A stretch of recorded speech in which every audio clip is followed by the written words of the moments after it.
Hi, this is Charlie Page, owner of the Directory of E-Zines, and I want to share with you 5 ways to simplify your work life. You know, working online can be like drinking from a fire hose. It can be overwhelming. This poor lady here, she's feeling it.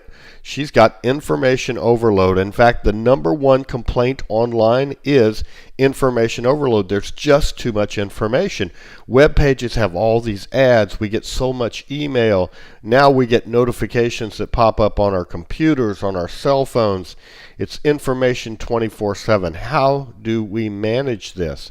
I want to share with you 5 ways to simplify your work life so you can get more important things done. Number 1, process your email. Don't read your email inbox, process it. Here's the process that I use. First of all, here's an example of the problem. Here's an inbox from a person I know who has 11,000 emails in there. Now this person feels like he needs to go through all of these one by one. That's going to take 30 days. That's too much. If you have more than a couple of hundred emails in your inbox, you've got too much to process. So let's talk about how to process it rather than read it. Rather than reading emails one by one, scan through them and star or some other way mark the ones you want to read, and then archive all of them and go back and process the ones you starred or you marked. Now I know that's a 2-step process, but these 2 steps turn out to be faster than 1 step for me. I started doing this about a year and a half ago. I get 300 to 400 emails a day. My email inbox is almost always at 0 by the end of the day, and people who know me know that I respond pretty quickly to email. This is exactly how I do it. I look at my inbox as a whole and I just click the ones I want. Then I archive everything. I'm using Gmail. Then I go back and look at those ones that I've clicked to star or otherwise make them important, and I process those. I answer those. Idea number 2, have fewer inboxes. This is something you may never have thought about, but how many inboxes do you have? You know the average person has at least 8 inboxes. Now we're just talking your digital life. We're not talking about the mail that comes to your house, or if you have a mailbox outside the house like a Postal Plus type thing. We're talking about just your digital life. Think about this. Many people have 3 email addresses, so that's 3 inboxes right there. People have Facebook. They're on Facebook, so they have to look for notifications there. Twitter is another thing that a lot of people use, and that's a separate inbox, as it were. Comments on your blog post. If you're a blogger and you get comments on your blog post, that's another place you have to check every day. If you're on LinkedIn, and if you're not, you should be. LinkedIn is incredible for online business. Then that's another place you have to check. Forums that you visit. If you're on the Warrior Forum or you're these other forums that maybe in your particular niche, you have to go check for messages there.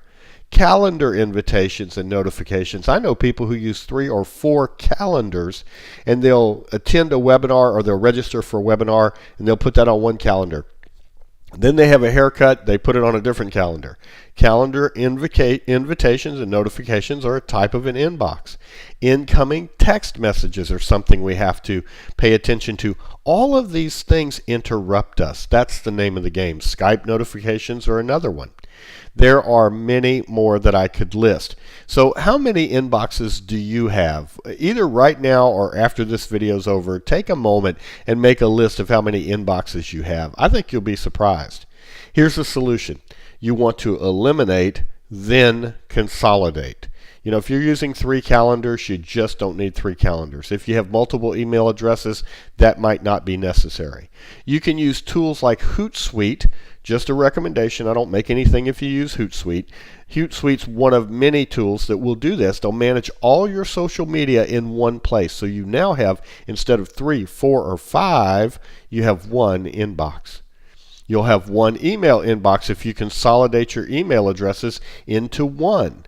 You'll use 1 calendar if you quit using a paper calendar and a Google calendar and an iCal calendar and the one for your to-do list thing. Just use 1 master calendar. If it goes on your calendar, it has to get done. That's simplification. If you blog, create an editorial calendar. This is idea number 3. Create an editorial calendar for your blog posts. You plan your posts 1 week in advance, and if you're a blogger, you generally want to blog on Tuesday, Thursday, and Saturday. That's the best schedule for a blogger. So plan your post 1 week in advance and then schedule their publication dates. It's super simple to do in WordPress, and then you do the work once per week and you're done for the entire next week. That is a beautiful thing. Idea number 4, use automation everywhere you can. The advantage of working online is that we can automate certain tasks. If we fail to use automation, we just give up the main advantage of working online. Email marketing can be almost completely automated. Blog posting can be very automated. I mean, there are tools you can use to write up a blog post on your computer and send it over to your blog, and it'll publish and format and the whole 9 yards. It's a beautiful thing. Advertising you run can be automated, especially if you're doing Facebook advertising or any kind of pay-per-click. Social media posts can be completely automated. You can use tools like Meet Edgar to automatically post to your social media accounts based upon the content on your blog, or, get this, based upon the content on other blogs that you follow using RSS. So check out Meet Edgar. It's a really, really great tool.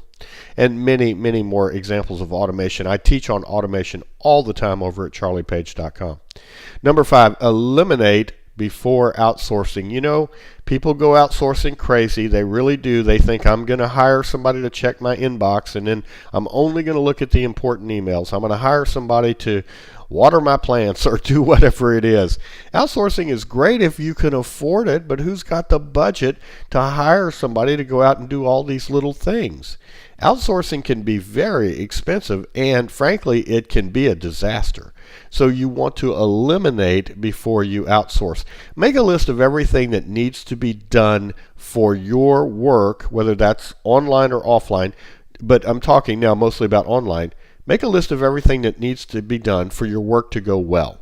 So you're an affiliate marketer. What do you really need to do?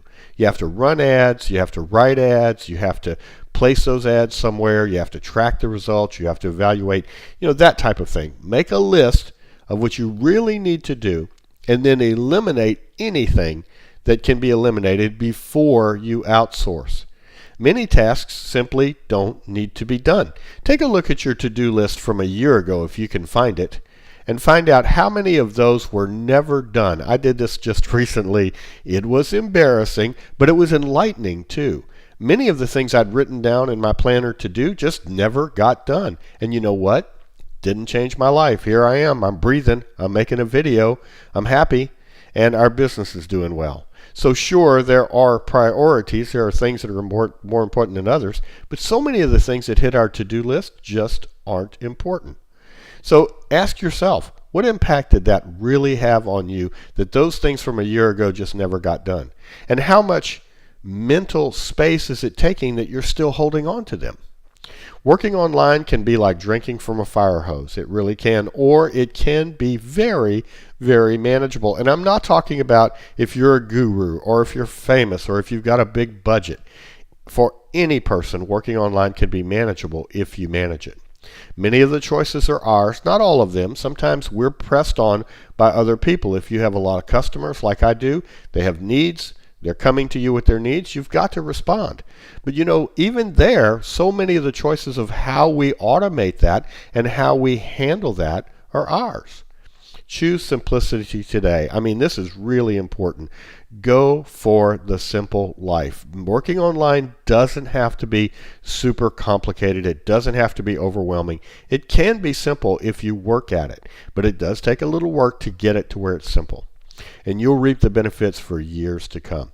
Hey, if you like this information, give me a thumbs up or leave a comment or wherever you're seeing this video, and you can get much more like this at charliepage.com. That's my blog, and that's where I share all of the common sense things that I know about working online and keeping your sanity, increasing your sales, increasing your conversions, building your list based upon my 15 years online. This is Charlie Page. I hope you enjoyed this. Thank you very much and have a great day.